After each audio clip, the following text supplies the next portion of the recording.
My name is Kevin St. I've been working in the arts since 2006, representing artists in Vancouver. My mission in the arts is to help artists get a little bit more known to the public and also help them sell their works in Canada and also outside of Canada. 我呢从小是学过10几年的画画，我对艺术一直都是特别有热情。每一次回北京去798，去很多这种画廊我都会有冲动说我在加拿大能不能做一个关于艺术有关的事情。这一次我们的这个画家叫 Sweatman， 他是一个本地的画家，他是从温尼伯格来的。他呢同时又是一个演员，又是一个又可以写诗。我第一次见到他的时候，我觉得他多才多艺。后来呢，我就了解到他的画呢背后有很多很多的故事。其实他的这个画呢，他的灵感其实是来自于他的妹妹。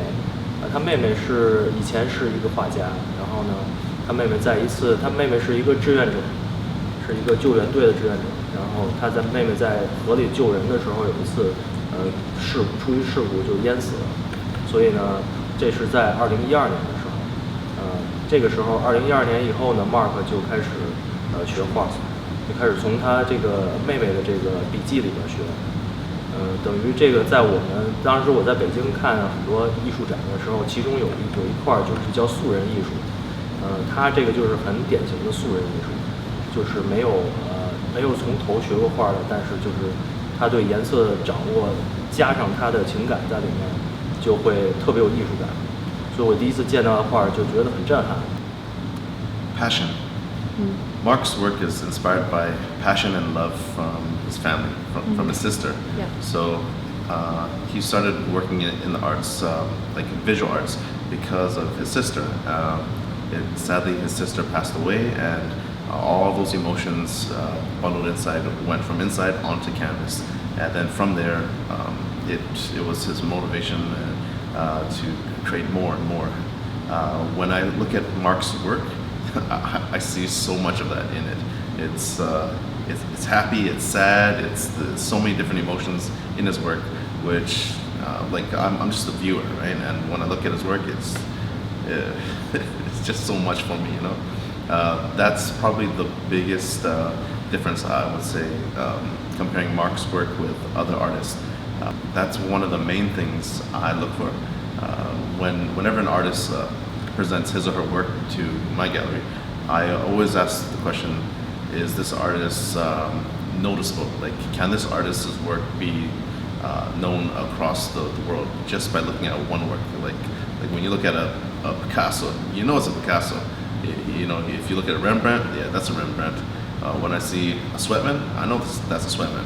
And he's been working in this for let's say just within a decade, and he's already established that. That's huge. It's some artists who work their whole lifetime, they don't even get to that point. And I mean, I think it's magical that he's been able to reach that level. And so I see him as a very, very great artist who has a huge career ahead of him. And is that gonna make you guys stand out more as a boutique art gallery compared to a lot of those local galleries that's been around for years?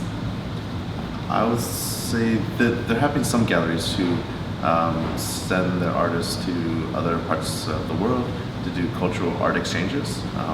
I'm not sure if they focus more on the political aspects mixing with the arts. That's something that we've been wanting to do, just because I think in this global village that we live in, every country is so close to one another. We're just like a 12-hour plane ride from here to the other side of the world. So it's so easy to reach really far places, and I think we can just do such great work through art. And so that's why we want to extend this to not just from here to China, but to many other countries.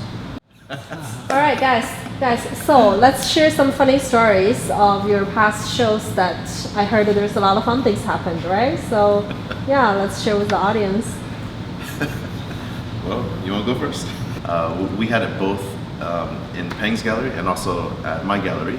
Friday night in Peng's, Saturday daytime in mine.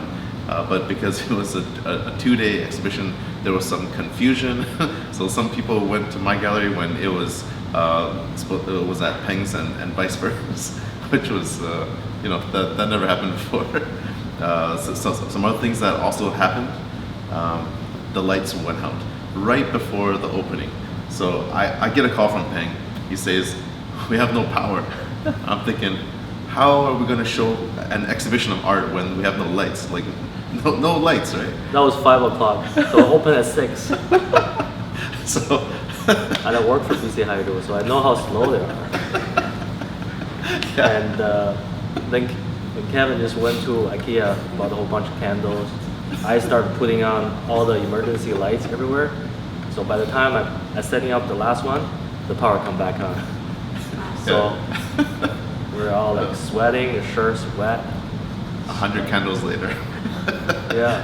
I even made phone calls to people who were attending the event to let them know that the experience of this exhibition would be powerless, and we would have to light candles and go right up to the art to kind of see what the work looked like. And I sold it in a way where people, they thought, damn, this is going to be a really great experience. And when the lights turned on, Yeah. I felt kind of sad, but also joyed. It was a very confusing experience or emotion, you know? Yeah. We'll hire a DJ. There's no power, obviously. We can't play any music. So I run home, grab my guitar. So on my way, drive here, I keep singing the song I know. I thought it's gonna be so bad.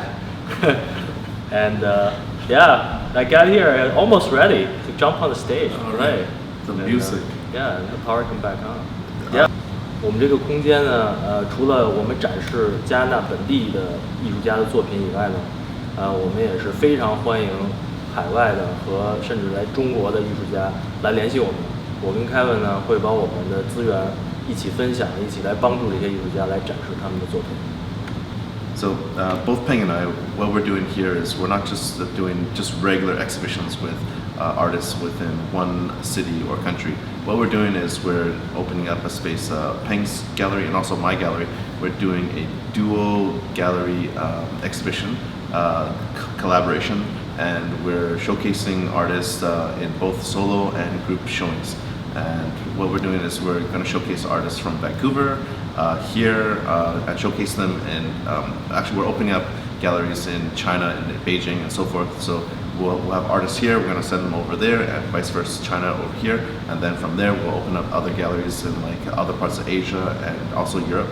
And so what we really want to do is focus on bringing art from different places around the world and bringing them here and just kind of circulating it around so that people in each country and each city can see what their neighboring country has, or countries from other sides of the world. What's great about Peng Space is that Peng Space can hold about 100 works of art. The ceilings are high, there's a DJ booth, there's a stage, there's so much that we can do here. My name's Mark Sweatman, guess you got that already. I'm originally from Winnipeg, Manitoba, and my background in arts comes from being an actor and a writer growing up. I heard there's a special reason why you started your art career. Can you talk a little more about how you started your art career? So my paintings began in 2011 when my younger sister Sheila Sweatman passed away. She was search and rescue BC, and she lost her life in the line of duty. She was the painter, and I was the actor and writer. So I watched her pass away on video. We filmed it, and I used that video as therapy as I disassociated and connected with that painting, and then used all of her brushes and all of her books, stories and scripts, like textbooks in school, because she was a classically trained artist. So I used her textbooks and paintbrushes and learned from her. And how that painting make you feel? Still to this day, my sister guides my work. Still to this day, my sister is painting every piece with me. And so every piece is a romance, and every piece is a last dance, and every piece is an expression of both love and pain, and every piece is like a song in the rain. We understand that art gives you such a great outlet for your emotion, your passion, and things that you need to let out. But if you're not doing art, is there any other outlet that you can let out of your emotion? Screaming? No, I do. I usually get my art out either through painting, through acting, and through dancing. Also writing. So I write poetry, I write scripts on typewriters. I'm usually always writing, dancing, acting, or painting, like every day. Or kung fu. Kung fu. So this is one of my favorite pieces of all time. It's called The Clown and the Crown. It's an oil painting, and it expresses the duality of the two faces that we all make. The light side, the dark side, the tears, the smiles, the kingdom, the land, and the hand that commands it. So this is the Joker with a crown, because I'm the king of clowns. And it's one of my favorite pieces. Funny story about this thing, it actually sometimes hides in a shelf above my bed. So sometimes I sleep when it's not here or on someone else's wall. It's in my place, and I wake up and it's above my bed, and I go to sleep, it's above me. So I connect with this one the most. But it's a special piece. When I first did this piece, I took black crayons, and because I think black crayons are the most exciting color of all the crayons, because they give you the darkest lines. And so I took maybe 100 different black crayons and rubbed this thing completely black. And then I did a picture of like an alien behind that. And then I thought, no, this isn't a piece. So I did more black. And then eventually I realized I needed to do the king, the clown, the crown. And it came to this. I often have a theme of a crying eye. So, and that's one of my signatures you'll see on my finger here. Another one is right here. You'll just see it there. And I hide that in all my work. It's all scratched in here. My signatures are all over this, like all my pieces. They're usually hidden in there.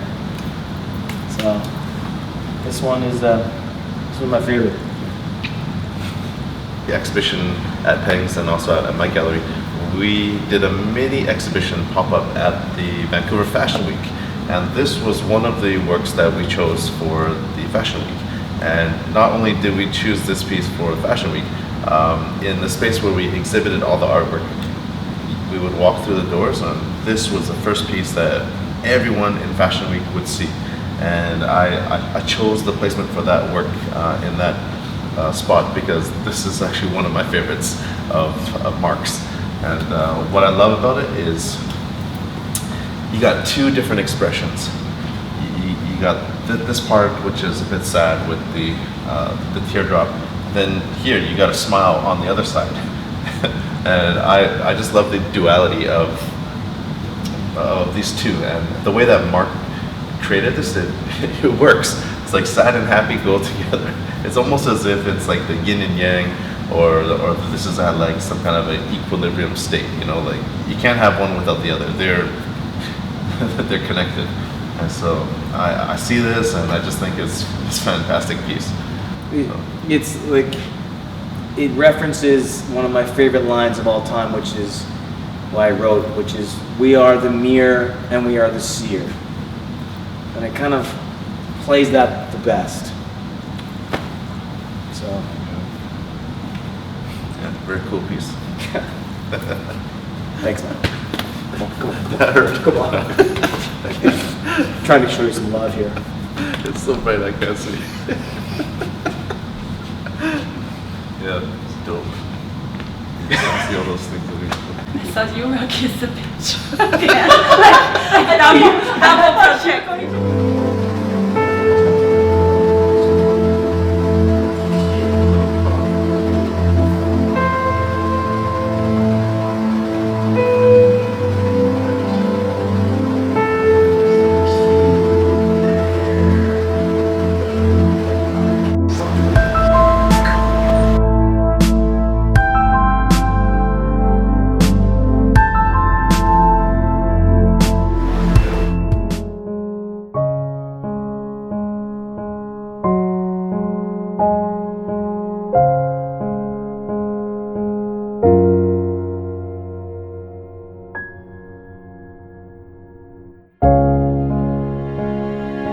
Bye.